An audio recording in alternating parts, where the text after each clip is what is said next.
Okay, we're doing the intro. Alright, are we ready? Okay. Welcome to our channel. Okay. 1, 2, 3, go. What happened? I What does that gap? Well, guys.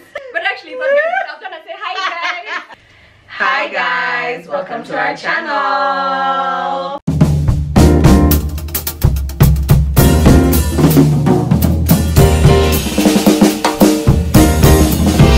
So we're back today and we are discussing a topic that we have been avoiding and evading the whole of 2018, because for me I was like, hi guys, this one, how are we going to talk about it?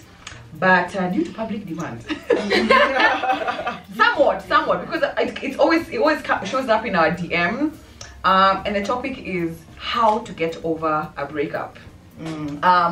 We've all been through breakups here, but Shiko just came and told us, you guys need this topic. I can't relate. She's just showing off. Must be nice. I was asking her, kwani she look Mungu wapi? She doesn't know the pain of a breakup. She's surviving a breakup. I don't know. She's surviving a breakup. You guys, I don't think I can really comment anything in the conversation. Bitch. But I'm saying, you know the pain of a long-term relationship. So I will kick us off. Yes. Point number 1. So this is just based on our experience. Everyone is different. So we're just going to tell you how we have got survived. over a breakup, right? As usual. The first person to take it away is Lorna. Lorna said, delete his social media.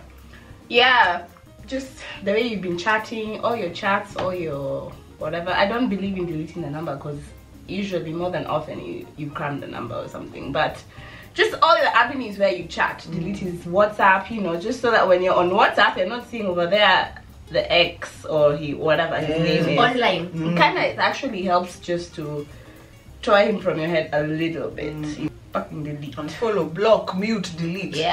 Or archive. If you know you're gonna don't archive. Yeah, don't archive. You're leaving space. Remove it. Archive is leaving a room to go back and see. Yeah, which you always do if you're like really given the opportunity. Yeah.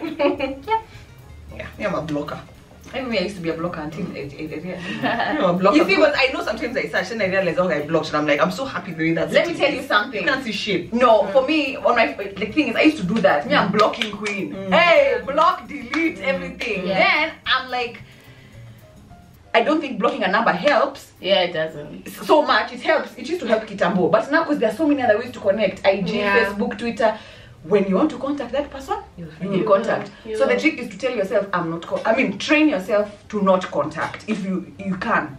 What you said has made me realize, I think there's stages to a breakup. Okay. Because when fresh, like the day after, of course at that time you will want to, whether you block or at the beginning you're like, exactly.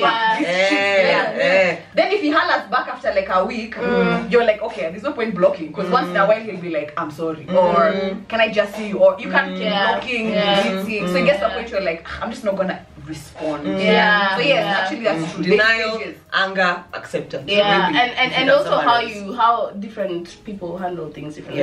For me, my block is block you forever and ever. I'll check you like after maybe a year or 6 months. For me, it's like, I know I'm hurting right now, fuck you, block, and I will not go back there. Like, really? I'm like, it's over. Like, it's over. Accept the pain, don't try and numb it. Yeah, so I think a huge part of breakups is that you're trying to run away from the pain. So you'll either do that by maybe doing something that's like drinking, or partying too much, or getting a fuck buddy, or jumping into another guy's bed. Like, just accept that pain. Don't try and run away from the pain. And maybe you don't even know you're running away from the pain, but just accept that pain is part of that process. So just feel it. Just know that eventually it will end. I don't know if anyone watching this has actually felt heartbreak. Heartbreak is actually painful. Physically painful. Like, you're like, what the hell? I personally say, avoid face-to-face contact with this person very soon after you've broken up. And very soon for me, maybe might even be up to 6 months. Again, it depends on how you heal and how intense it was and that kind of thing. This thing that we call closure, sometimes I feel is an excuse for you to meet this person because you're still in denial stage. So you're saying, let's go close, but you're meeting him, you end up carrying on conversations, reliving the past, you might end up falling back into bed with this guy. So now, rather than later you find yourself you're dating again. So if you've broken up, stick to that. Don't meet this person. Fuck closure. It'll come later. Yeah, fuck that shit. I don't know if you guys have anything to add. Yeah, I agree. That's what I have lived through. It's a Even lie. me, it's a lie. Back in that relationship, you're like, I don't think there's any point for closure. What's the point? There's no benefit. Because he closed it that time he was dumped me. Yeah. That was the closure. Yeah. Or even you when Or you, or the other way around. You closed it there. Yeah. Surround yourself with loved ones. Yeah, for me, just add, you know, like, keep yourself with your friends. Let them keep you busy. Go out with them. Don't lock yourself in your house. You know, it's understandable. You might do that maybe the first few weeks, depending on how you feel, you know. But we're not saying just go shut yourself out from the whole world, you know. Go take your time, cry like Julia is saying, you know, do all your shit. But then after that, just surround yourself with people who love you, people who want to know how you're doing. Just be with people who love you, people you love, people who you know understand you. Have your best interests. Have your That's best exactly difference it. at hand. Yeah. That's exactly it. Because after a breakup, I don't know if any of you have experienced it. You have this YOLO mentality. YOLO. You only live once, and you get to muscles, and you're like, I can drink for 10 days. Now that destructive behavior, if you're surrounded by people who have your best interests at heart, they'll slow you down and say, this is not gonna help. You can they'll take you on that one night. One night. Spoiled. And then you'll be told, now, okay, we've done that. Yes, refocus. Now let's do this. Yeah, I really like that. I really like that. Yeah. Watch comedies or do stuff that makes you laugh. Yeah, for real. yeah. So for me, this is just like one of those things. Because some of these things are very general, but like down to the specifics, is like when you're. The thing is now there was somebody in your life who was taking up some time, and now they are not there. So there's a gap. So instead of feeling, what I would say, usually that gap is when you start feeling sorry for yourself. Yeah. And if you're watching this video and you're saying how to get over a breakup, it's because you're in pain. It's not because you're the one who broke up with someone per se. So what I would say is like those little gaps where, you know, every Friday night was our night, or every instead of just sitting there and feeling like shit, just challenge yourself into watching stuff that uplifts you. A lot of inspirational stuff. And also comedies. Like it sounds so corny, but like if you can just get a series and just laugh and laugh and laugh, feeling good for 1 hour out of 4 hours of feeling like shit and crying yourself to sleep is so much better. And keep doing it on and then also to add on something you had said about something you were saying, and I was like, do things for your loved ones. Like you see how we just like your mom tumas you and you're like, I don't want to do those errands, take this to auntie who don't do those things because they fill up this time that you are spending with this person, and now you're feeling sorry for yourself. Keep yourself busy with things that preoccupy you, with things, with people who need you. So look for people who need you to do something for them. So you feel that way with being needed. Like we were saying how we are different. Now for me, I'm opposite of you. I watch sad shit. That's the thing. So I do as well. You cry. I cry like, you know those ones you cry Mbaka 3 days in a row. Just watching shit like Mbaka you don't have fluids. Me, I would rather watch sad shit for 5 fucking straight days. And Mbaka, so that next week I know surely what else can make me cry harder. Like for me, I'm opposite of you. No, that's the thing. Remember when we were discussing the point. I'm like at the beginning you feel like crap, and you feel drawn to watch the sad movies. It's okay to watch the sad movies, but you have to give yourself a time. Exactly. Get out. Then you will now get into it will snowball into the destructive behavior. Okay, so when are you saying someone should watch happy stuff? You do the sad shit because you watch the sad shit because you're feeling sad. You listen to the breakup songs because you're feeling sad, and they help to some extent. But like it's also there's like a slippery slope where it can go now. Listen, like balance. Okay, so it's not either or. Watch your sad shit, watch some happy shit as well. Like just have a balance.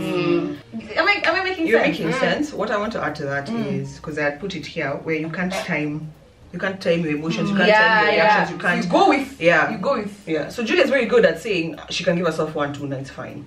If you're breaking up from a marriage of 10 years and this guy, one night might be very strict on yourself. So we're not saying give yourself that one night. You never know.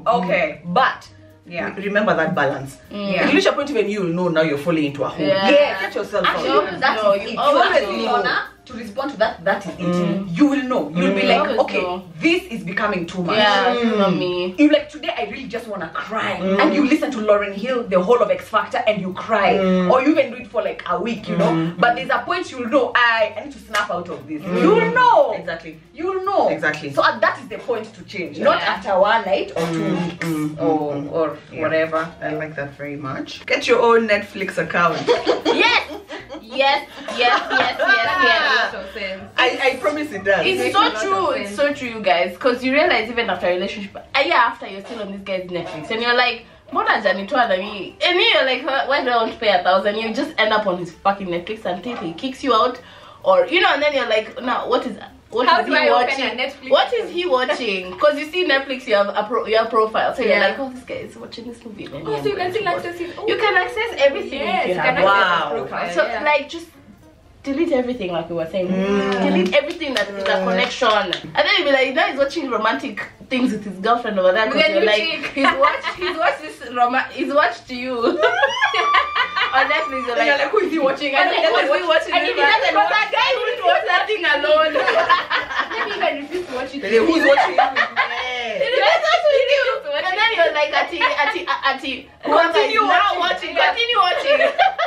He's recording and you're like, who is he watching this shit with? Guys, cut that shit. Cut it. I'll talk about a point about breaking up with someone and you lived together. Okay. Your important shit, get that shit out of the house immediately. Like he doesn't need to know, she doesn't need to know, get your shit out. And with, I mean your logbook for your car. If you had receipts for the things you bought for that house, your passport, what else? Your lease for land, lease for that house, if you're not paying rent. Contract if you're not who signed. Contract, get your important shit out of that house first, because you don't also know what level of whatever on the breakup that this person is. They might sabotage you. Burn your things. True. Get your important shit out of that house. And regrettably, like that they not that they wanted to, but in that moment of insanity, they just destroyed shit. Guys. And when you're going to pick up this shit, don't go alone. Go with a friend who you know. If shit hits a fan, they'll be like, motherfucker. Keep dropping you go with someone who you can trust, someone who either their mouth or their muscle. Take a break from dating. Oh, that was me. So like, take a break from dating in that, so I know there's some people who, when they break up with someone, they say the best way to get over someone is to get under someone. Like if missionary is your position, whatever. But like, yo, honestly, how do I say this? It's a yes and no. Yes, you can get with someone, but it honestly can easily become a, you've dated 3 guys in a row and you were just trying to get over someone, you know. So or you're getting into a relationship with the same pain of the other one. So that is it. So so I'm still not fully understanding how you get into, because it's been a while since I've been in a relationship. So I'm like, I hope my pain, I don't know how my pain will pop up in my new relationship. I don't know yet, but I just know the value of taking a break versus getting with someone soon after.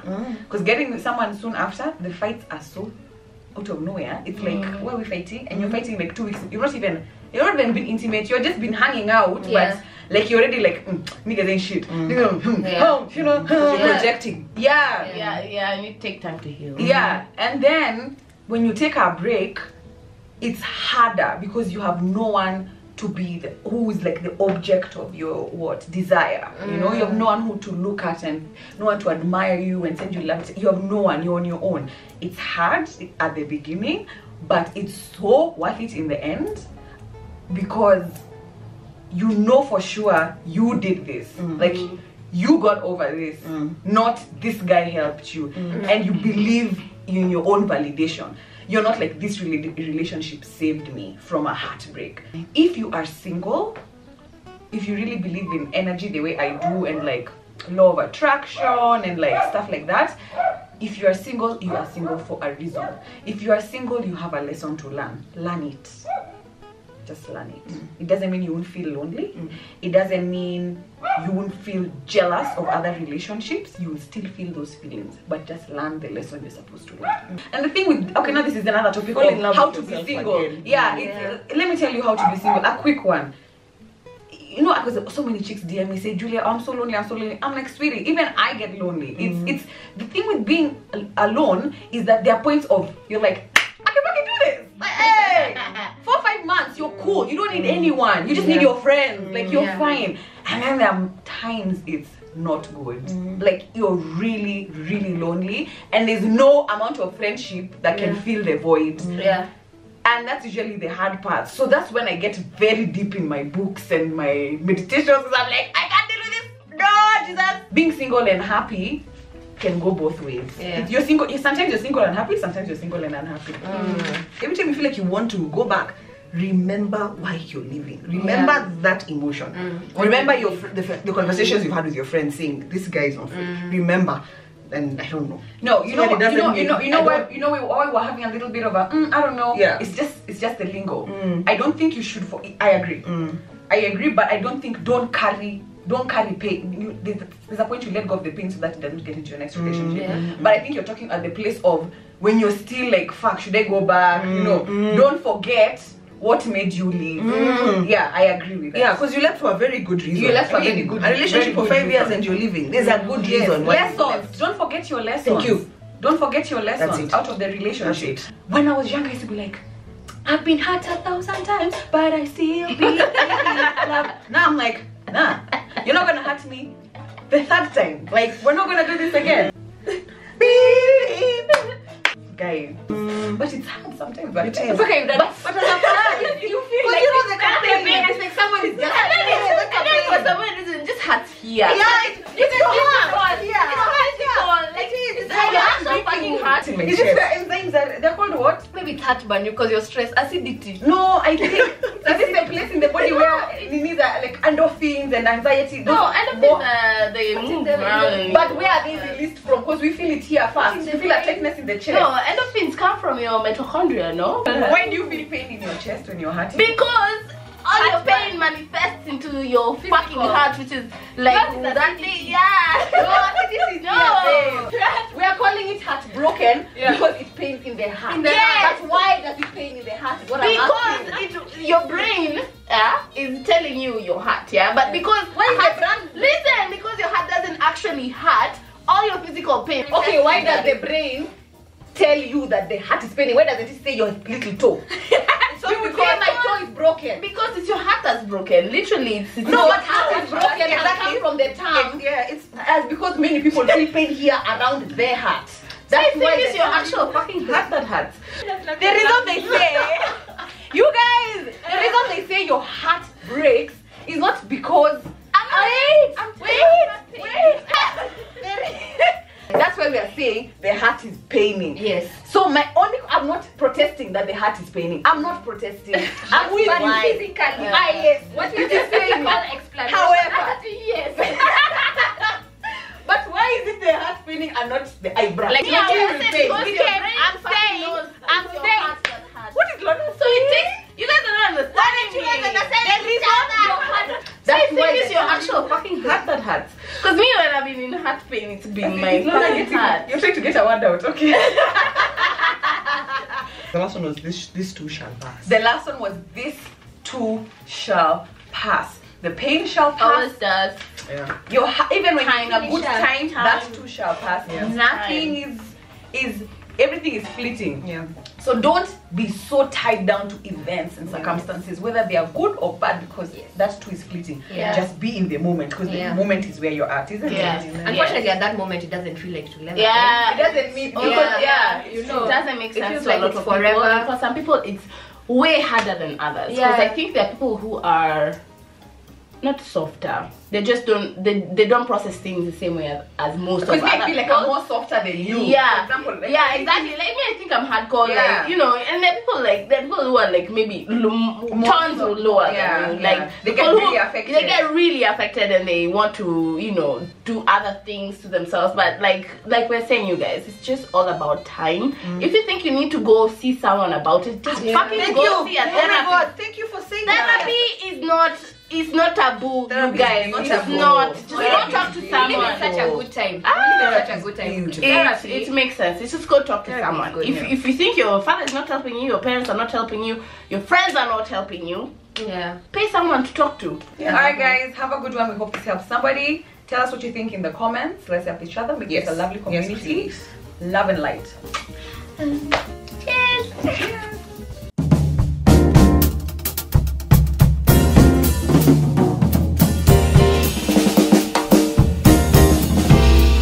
Over 25, subscribe.